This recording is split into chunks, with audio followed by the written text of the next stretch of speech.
One, two. Yes. Hello, everybody. Oh, some applause immediately. Thank you very much. Right, so I'm Paul Hines-Walsh. I'm from the UK. My accent is maybe a little bit different from a normal UK guy that you might know, so I hope everybody can understand okay. I'm from the north of England, and I've been working for Line6 over here for quite some time. So, the thing for me to talk about today is Helix. I'm going to talk, has anybody got a Helix? Yeah, lots of people in every crowd. So, Line6 released the Helix about 18 months ago, and during that time it's become incredibly popular, a real success story for Line6. Great sound unit, obviously it was sold out for pretty much the first year. Set the internet on fire, people in forums, people going crazy writing about it in forums. Lots of topics of conversation. So let's start off, I'm just going to do a track. Let's have a listen to it and then let's talk about where it came from. And I'm going to attempt to play probably about 17 different songs in the next 3.5 minutes. Probably not all correctly, so please don't correct us if they're too wrong.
the end. Incidentally, what you were looking at on the screen there would be the Helix Edit software, so you should be able to see the makeup of every single one of the patches there. But now let's talk about where the original idea for Helix sort of came from, what the original design brief was. Line6 knew they had to create something spectacular, something that everybody was going to like, and to do this they wanted to have three things: something that played and felt like you were playing a real amp, something that was mic'd up and coming directly through a PA system, or actually working with a conventional amplifier. And incidentally, again, this Helix is just, you're not hearing any amp here, you're just hearing this directly into the PA system. There's no amplifier involved in this at all, apart from the PA. They needed something that was smart, so something that was going to be very, very easy to use. A lot of great products out there have a lot of menus, they have a lot of pages, and they can be very, very difficult to kind of go through and dial in the sound that you want. Line6 wanted to have something where people could very, very quickly tweak and edit the sounds and get very quickly to the parameters that they want to be able to change. And lastly, they wanted to have something that was able to control all kinds of different bits of gear. For me, Helix meant that I was able to get rid of a traditional amplifier, just go straight to a gig with a guitar and one box, and actually be able to get a great sort of mic'd up amp sound like that. Other people have amplifiers that they want to use, they have effects pedals that they want to use, and Helix will control and incorporate all of those different things as well, switching them over, changing different sounds. So let's have a look at those in a little bit more detail. So for the real side of things, as technology gets better and better and faster, and if you think of what your mobile phone was like maybe 15, 20 years ago, would be very, very basic, because computers are improving all the time. That means that Line6 are able to capture more and more information from those original amplifiers. So you'll see the same models come up in Line6 units all the time. It's because Line6 actually own those vintage Marshalls and those vintage Vox. And they'll get them back out and they'll take them to pieces and they'll actually model as much of the amp as they possibly can. These days they can actually model a lot, so they can go down to individual components and model how each individual component works, or how each different section of the circuit board works. So we're down to component modeling. Line6 don't take a snapshot of an amplifier and measure it in one go. It is literally taken to bits, and there is a guy and a couple of guys there who will sit and measure all those things. So when all those digital models come together in the same order as the analog components, it feels and responds in the same way. So let's go for maybe the JTM sound, which has been in Line6 amps models right from the very, very start, but there's a whole new level of realism on here. So tip the JTM 45.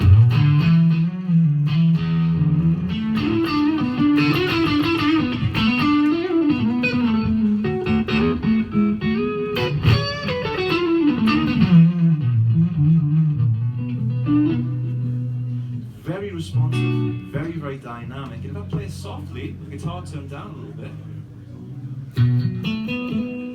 it really responds, cleans up like the real amp. Play on.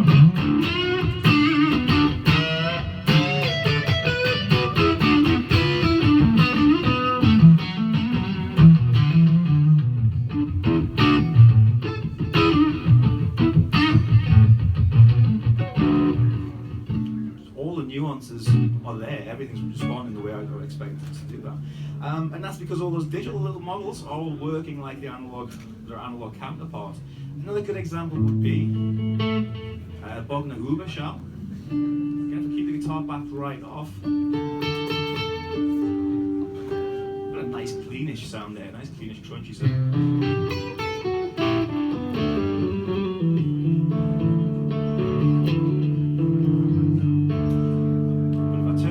Guitar up.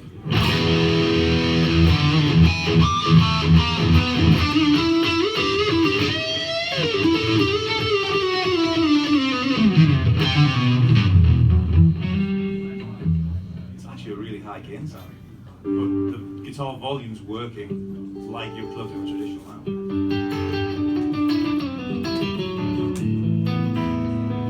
It's pretty cool, yeah? Line6 will, so now with version 2 update we have 62 different amplifiers in there, and we also have 102 different effects. We have mic models, we have cabinet models, and the same amount of attention to detail is taken on each one of those. One of my favourite effects models would be something like the Univibe.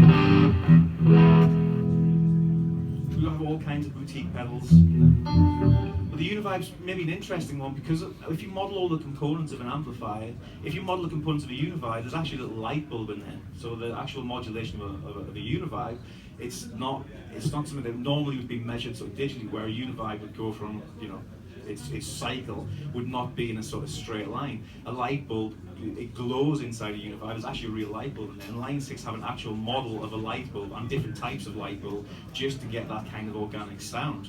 So if I take a JTM 45,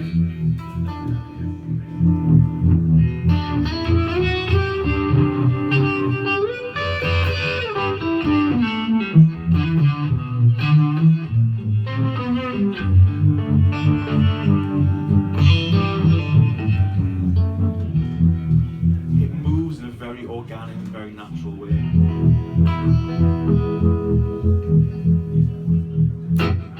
Okay, so a little bit of sound on the Helix. Next thing was the smart side of things. So if we were to look at the top of a Helix, Line6 needed it to be very, very quick and very, very easy to control. You can see we have a really clear LCD screen on there. It also follows all of the same kind of color coding that Line6 have followed for years. The original green DL4 pedal, the delay modeler, obviously green, so green is traditionally now the colour for Line6. We can see it on Spider amplifiers, you can see it on Helix, it's on Firehawk and all those different products. So on a stage, I can instantly see that as a Line6 user, that green is going to be delay. Modulation is going to be blue, we're going to have yellow there for distortion, we've got a purple pedal there, so that's going to be a filter. So on a stage, it's very, very quick and easy to see.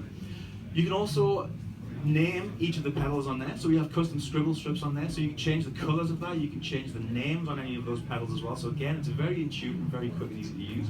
You'd see that there are six different knobs underneath the screen there.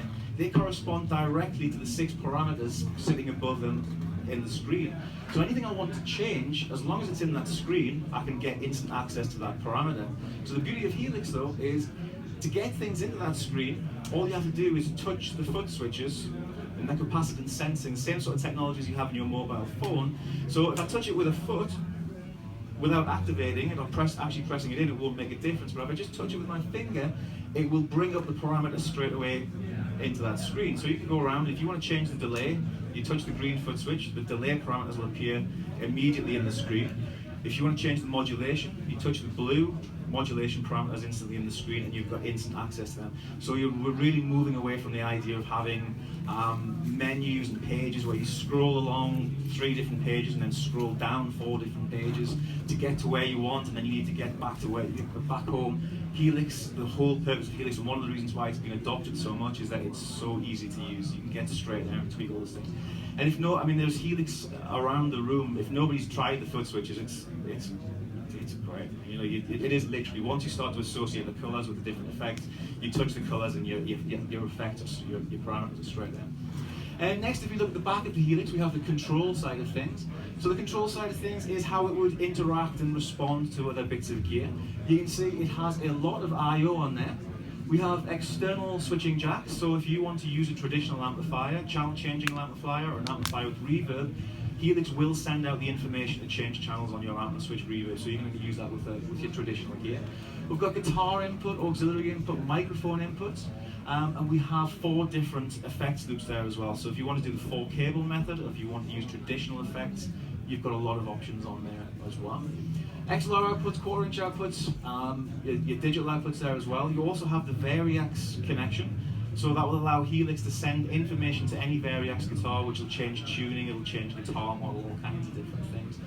And if we move back and maybe talk about these sends and returns, Helix works as a sound card, it'll work as a USB interface. That means that you could plug multiple different things into and record into your workstation. Helix has 4 different paths, so you could record 4 different things, or go to a gig, the bass player, the guitar player, the singer, you could all kind of share the same Helix, plug 4 instruments in and come out with 4 different outputs. These sends and returns are basically, they can be line inputs and line outputs, so it's probably a bit more comprehensive than most people's home studio sound card. So again, a lot of different things on there. So this preset here, like I say, this is the Helix edit software. You can see a set list down the side of different songs. So I guess that you guys were able to see what song I was going to attempt next during that last medley. This is the 4 paths of Helix. So you can see here, we have a path set up for a variax, for a bass guitar, for a microphone, and I think I had an acoustic guitar going through it. And we actually did some videos in the UK where we actually all played and had, you know, through the vocal mic there, we actually all played and it all came out and was sent to a desk and mixed sort of separately. Each one has delay, each one has its own reverb. It's very easy to tweak, and it's kind of a good example of how powerful Helix can be. If you don't need that, but you do need maybe 32 different effects, all running into each other, like we all do, Helix will do that as well. You can take each one of those 4 paths, and you can run path 1 into path 2, into path 3, into path 4, and then out into your amplifier. So it gives you a good idea of all those different, you know, and they're all brand new effects. They're all component model, brand new effects that you hear in Helix. None of the models in Helix are from Pod or any of those previous generations. Okay, let's talk a little bit about the variax connection. So variax connection will allow me to change the tunings on a guitar, and like I said before, change different types of model as well. We have a 60-second looper in there, so I'm going to attempt to do a loop now. Where on one preset I have a Fender twin model with a tremolo, and the guitar has been switched to a baritone Dan Electro, so that's down to a low B. Switch this foot switch.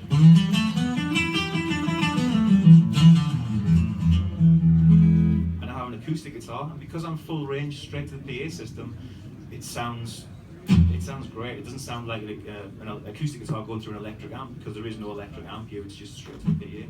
Then I have a high gain patch, and a bit more of a crunch patch. And the loop in the Helix is stereo, so I can actually pan different parts of the loop and send them to different places. So let's have a listen to that.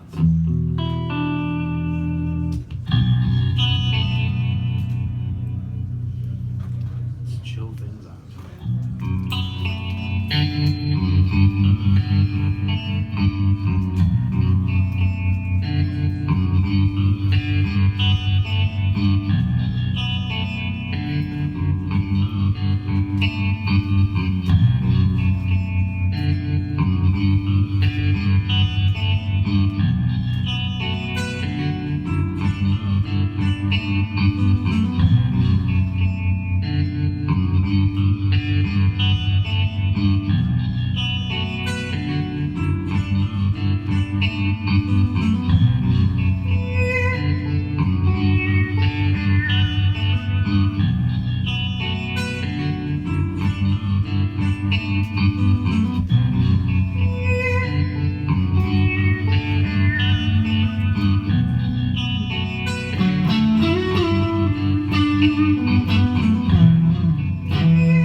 Do cool things like that with all kinds of different instruments, all kinds of different tunings. Right, let's talk about some of the newer things that have come out in Helix. We've had quite a significant amount of updates now. When Helix first came out, we released it with probably less than half of the models that it had. I think we've added about 20 odd different models in over the last sort of year. So we've gone up to 102 different effects, we've gone to 62 different bass amplifiers, we've added more cabinets. Helix also loads impulse responses, and at the show we've just released a pack of impulse responses created by the guy from 65 Amps. So he's been doing stuff in Line6 and shooting different amp cabinets with different mic preamps and different desks and things. So they're free to download, whether you're a Helix user or maybe use one of the competitors at the moment. Until you finish this demo, you all go and buy a Helix. One of the other significant things we've added is snapshots. So snapshots is a great way of being able to have multiple variations of the same patch. So previously with products, I may have a fairly vintagey sort of guitar sound, and it may be for my lead sound that I want exactly the same guitar sound. I may not want to switch the amp out. I may just want a little bit more gain on the amp. I maybe want a little bit more treble. I may want a little bit more delay, maybe a bit more reverb. Snapshots allow you to do that. So if I was to go maybe back to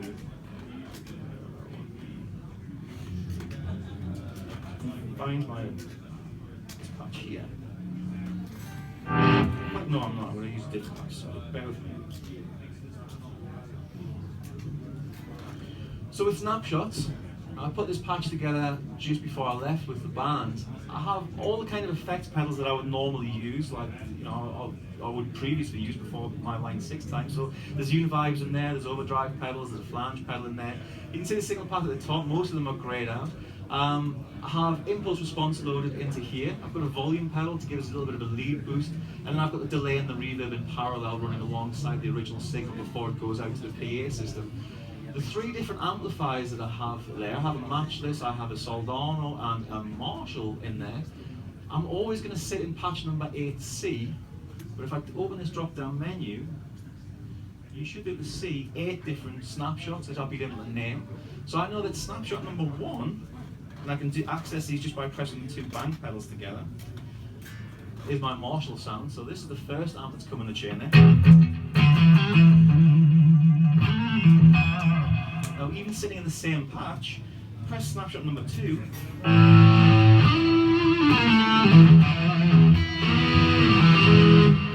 This amplifier's been taken out of the chain and this amplifier's come to life.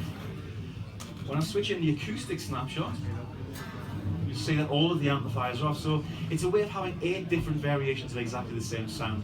This has a lot of benefits. One of the benefits is that the delay and the reverb are always on, so there's no latency between me switching different amplifiers there. It's going to switch instantly.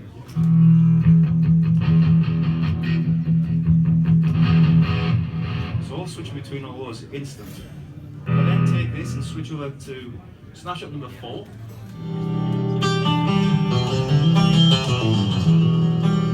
I've got the acoustic sound.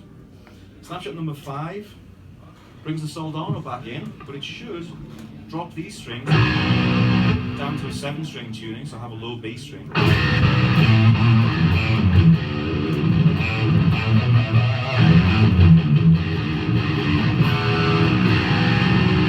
Or I have low 7-string tuning on the bottom 2 strings, and the top strings are normal guitar tuning. Snapshot number 6. Just a low string tune down to a C there as well. So you can do all kinds of incredible things by having a Helix and the Variax connected together. And one of those incredible things is different tunings on each different one of the snapshots. So for this, snapshot number 1 is a G chord. Snapshot number 2 is tuned to a D chord, an A minor 7 chord, and then a C chord.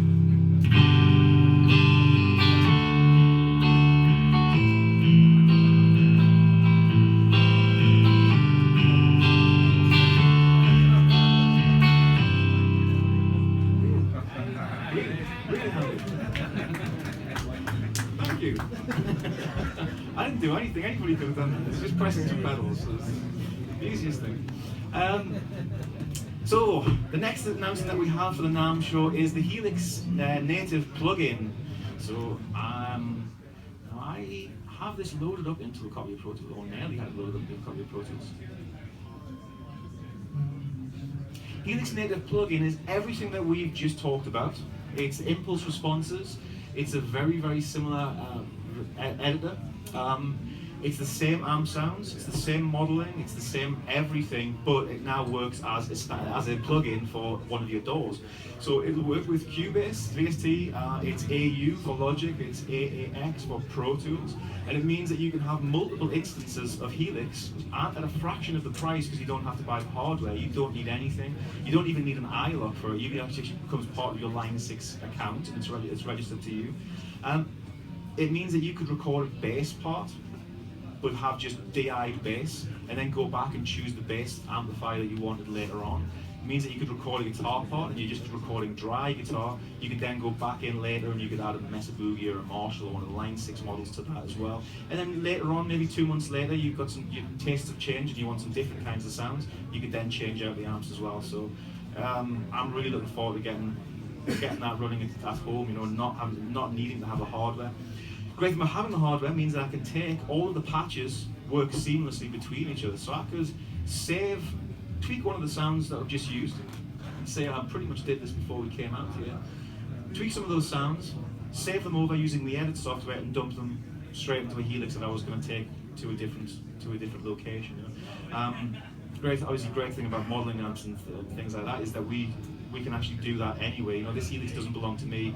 I came over here with literally with an SD card that had all of my sounds and everything on it, loaded into a computer, sent them straight down into this Helix here. Now I can do that at home. I don't even need to have a Helix in the studio. I can use the software, switch it straight over into this, tweak the sounds, take it back, and move seamlessly between studio and stage. So a very exciting announcement, but it's pretty much everything that I just said before. There's no functionality missing from it. It is a Helix, but it's going to use your computer's processing power instead of its own. One more thing I should maybe mention: the Helix update number 2, the current update 2.2. There's a lot of new bass amps in there as well. So again, great for recording. A lot of bass players are out there using Helix with the minimum amount of amps in there. So now we have extra bass amp models. We have extra bass preamps in there as well. There's a lot of new stuff specifically geared for bass players with this product as well. Right, does anybody have any questions? Yes? I have like 100 presets and I've never updated the firmware. Where will all my old presets still work? Yes, there will be a way of doing that.